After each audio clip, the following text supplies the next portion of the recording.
Welcome back to Roll and Review, where we talk about all things nerdy and awesome. I'm Jim, and welcome back to our Who Would Win series. This time we have the robotic menace of the Doctor Who universe, the Cybermen, versus the always terrifying threat from the Delta Quadrant in the Star Trek universe, the Borg. And yes, we do know that this was done already once in the Doctor Who Star Trek Next Generation crossover comic book series Assimilation Squared. However, that was pretty heavily tilted in one direction towards the Cybermen, and so we figured we would give it a fair shot without the bias, liking one over the other, just a pure objective look at what would happen. As these two are generally seen in groups and not individuals, that's how we're going to treat them, as a group versus a group. We want to point out the distinction that we're making amongst the Cybermen too, that these Cybermen are going to be based on the New Who Cybermen, not the classic Cybermen. So if you'd like to see us do a classic Cybermen versus the Borg, please let us know down in the comments down below. To break down this fight, we have four categories: sheer numbers, the ability to convert the other, weapons and tactics, and finally leadership. The first category is numbers.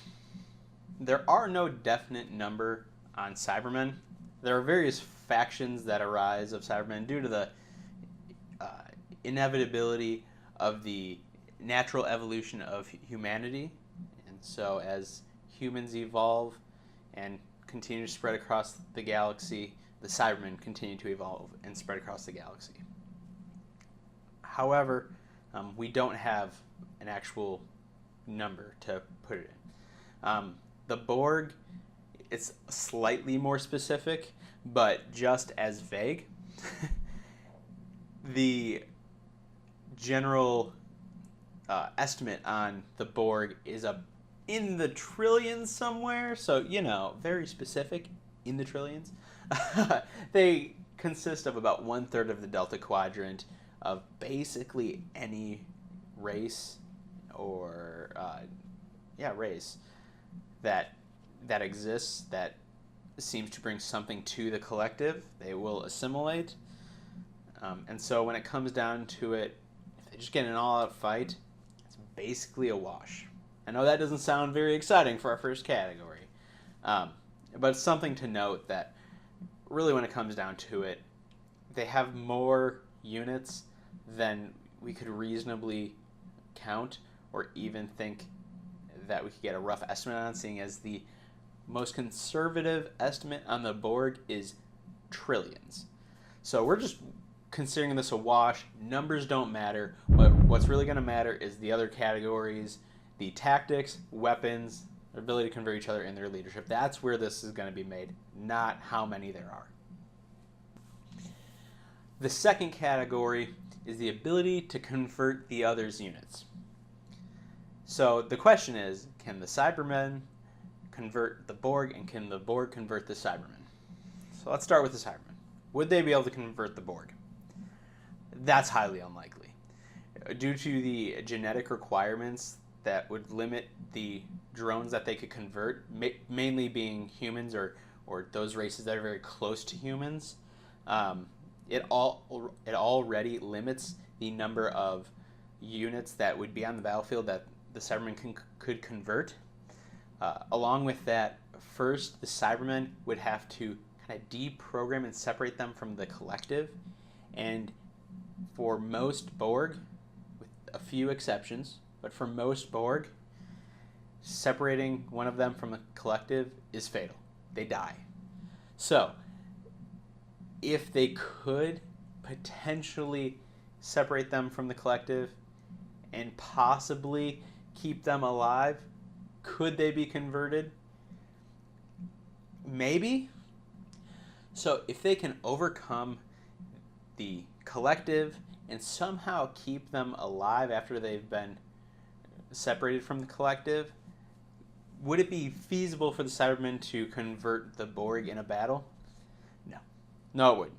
For the Cybermen to convert the Borg, it's going to take a lot of time and energy and actually people working to convert the Borg, taking the brain out of the Borg and putting it into the new Cyberman body, that's assuming that the Cybermen have bodies constructed for them, because if they don't, it's going to take even longer. So it's not really feasible. The most conservative and fastest estimate we have on a conversion of the Cybermen is like an hour. And by that time, for most, if not all, Borg attacks, the battle's over and won or lost. Now we have to ask the question, can the Borg convert the Cybermen? This is actually quite possible. The Borg would have to use their nanoprobes to overcome the Cybermen programming, but it's quite likely that what's left of the person, the brain inside the Cybermen, could be brought into and assimilated into the collective if that programming is overcome. Plus, when it comes to the rest of the technology surrounding that brain, the Borg kinda are really good at assimilating technology. It's basically what they do. So that's not really going to stop them. Plus, they don't have to wait. They don't have to send units to do it. The probes do it already. So this category is simple. The Borg win.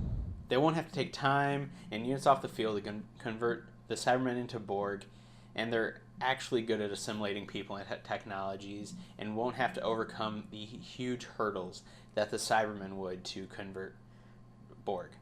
So, hands down, Borg win! Our third category we have weapons and tactics. Now, both of these groups use the similar tactic of swarming the enemy. So, they won't really have a tactical advantage over each other. It's just going to be a mass of units coming at each other, attacking and trying to convert or take the other down. So we really have to look at the weapons.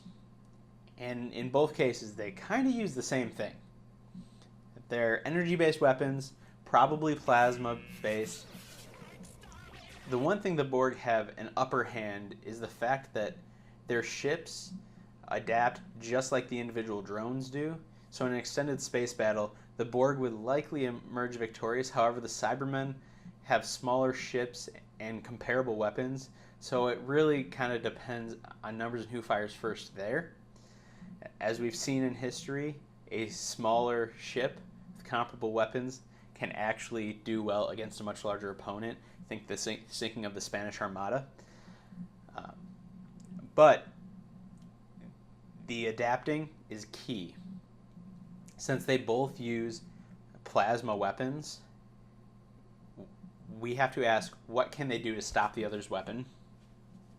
And the Borg have personal shields.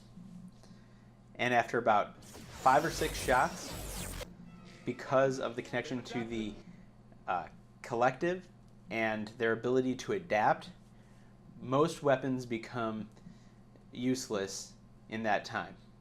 This is why in Star Trek they are constantly varying the different wavelengths of the energy weapons, constantly scrambling it, so that it's harder for the Borg to adapt to because they're not getting hit with the same exact thing every time.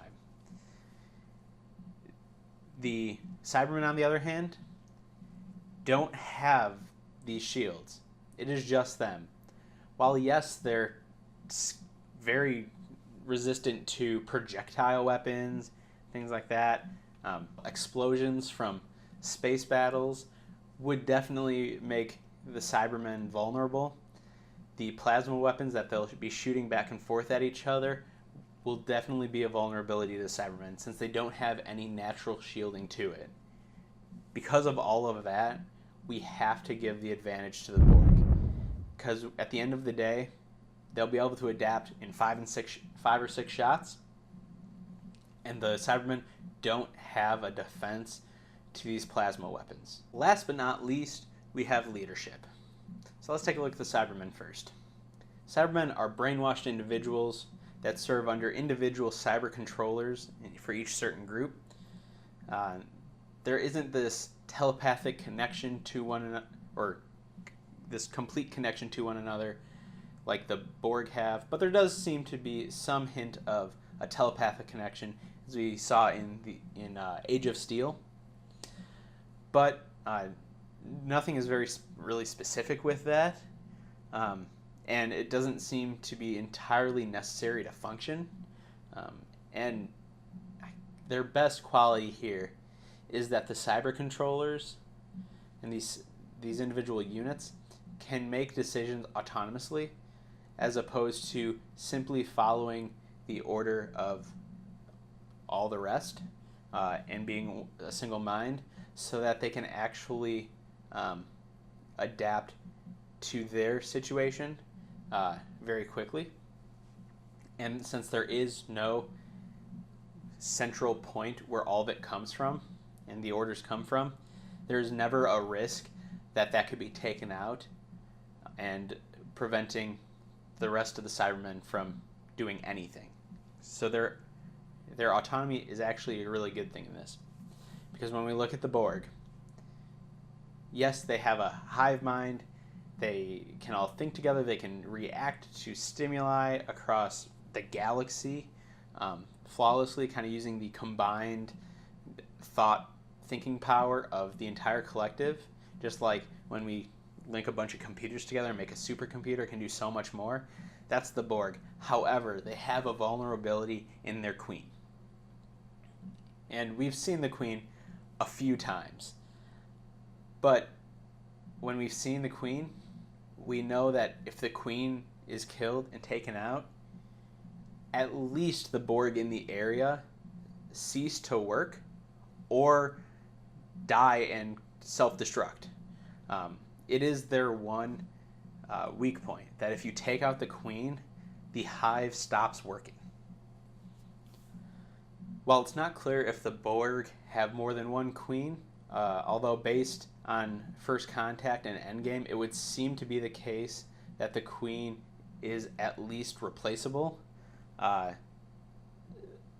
So if the Cybermen can take out the queen, it might not be a win forever, but it will definitely stop the Borg in that area at that moment, and they're going to have to find or somehow create a new queen to command the Borg. And most likely, the Borg are just going to shut down or explode. So while the queen is their weak point, the Borg aren't really known for letting combatants get onto their ship, except to lure them to their own deaths or assimilation. But if the Cybermen were able to totally overwhelm the Borg just by sheer numbers attacking the Unimatrix and the Queen, they might just be able to get to her before all the Borg can stop them. And even if one Cyberman gets by and kills the Queen, it's a success.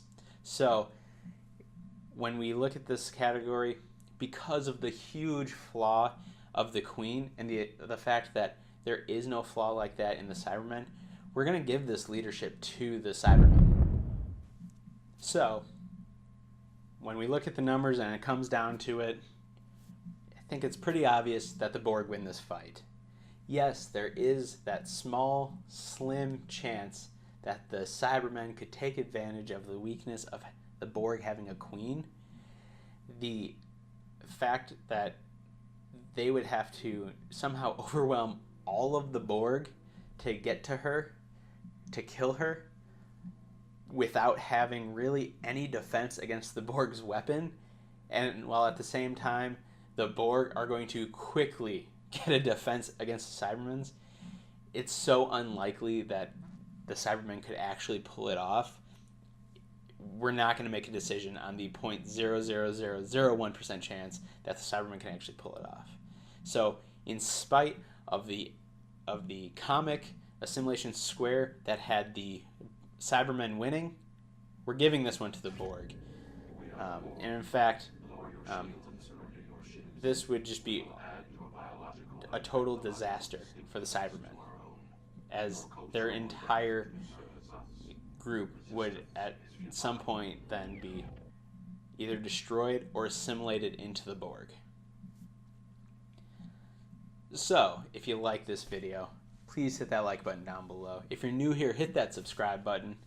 If you want to throw in your own opinion, if you think we're wrong somewhere or you want to see something else, put that down in the comments down below, and we will take your ideas for who would win and play them out and see and do the same thought experiment. So we'll see you next time.